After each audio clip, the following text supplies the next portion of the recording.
Esta semana foi publicado o decreto 11.003 que institui a Estratégia Federal de Incentivo ao Uso Sustentável de Biogás e Biometano. Esse decreto ele tem como objetivo contribuir para o cumprimento dos compromissos assumidos pelo país no âmbito da Convenção Quadro das Nações Unidas sobre Mudança do Clima, do Pacto Climático de Glasgow e também do Compromisso Global de Metano. Bem, o governo sinalizou com a redução ou mesmo suspensão de impostos e linhas específicas de financiamento.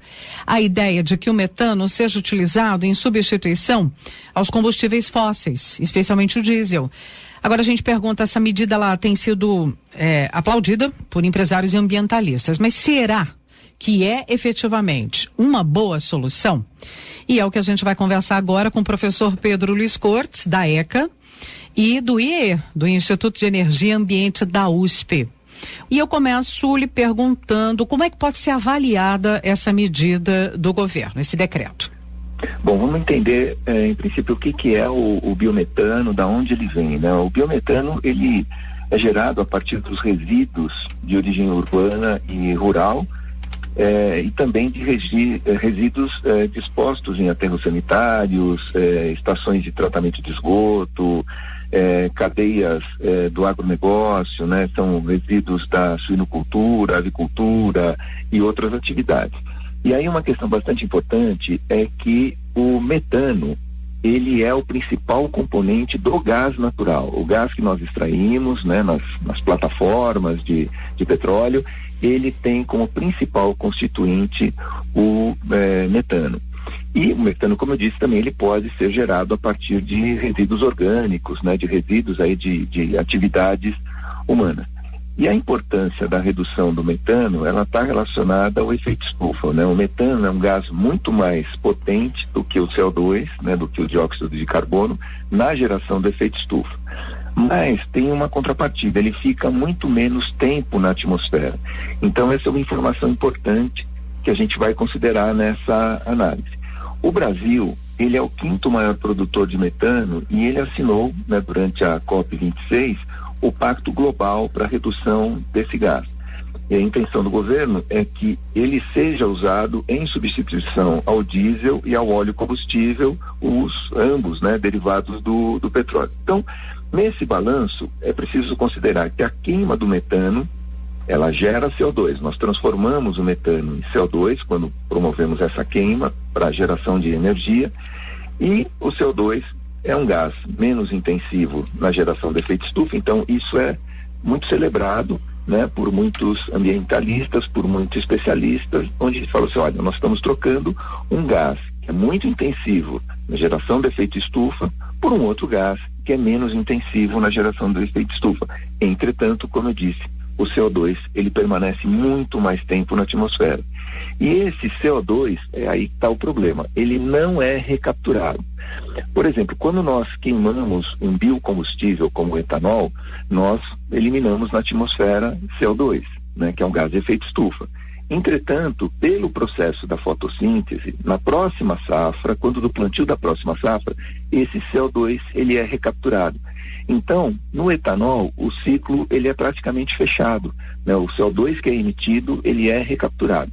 Há algumas emissões associadas ao CO2, mas elas são ao CO2 não, ao álcool, né, ao etanol, mas elas são derivadas de processos industriais e de transporte.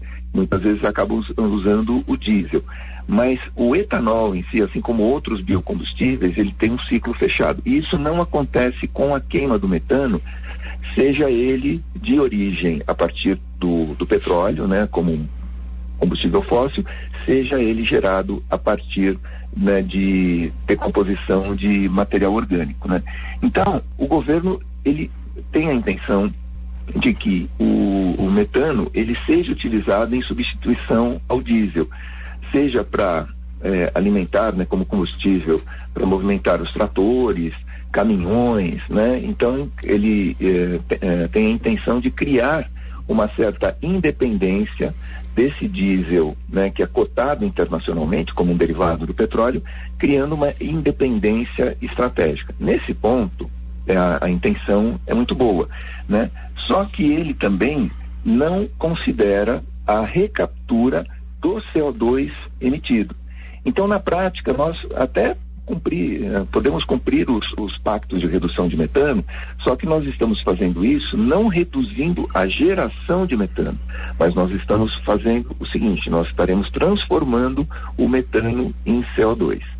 Aí fica aquela questão, né? Será que isso efetivamente é uma boa solução? Porque eu vejo o seguinte: o risco é que, ao invés de trabalharmos, né, como eu disse, em políticas de redução da produção de metano, mudando e aperfeiçoando projetos e processos na agricultura e na pecuária, a gente vai ter um incentivo para aumentar essa produção e depois transformá-la em CO2.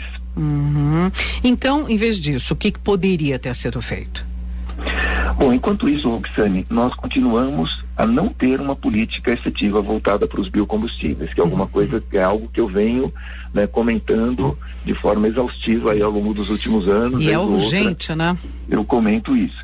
E é importante lembrar que no caso do etanol, nós temos já infraestrutura de produção, distribuição, né, comercialização e consumo.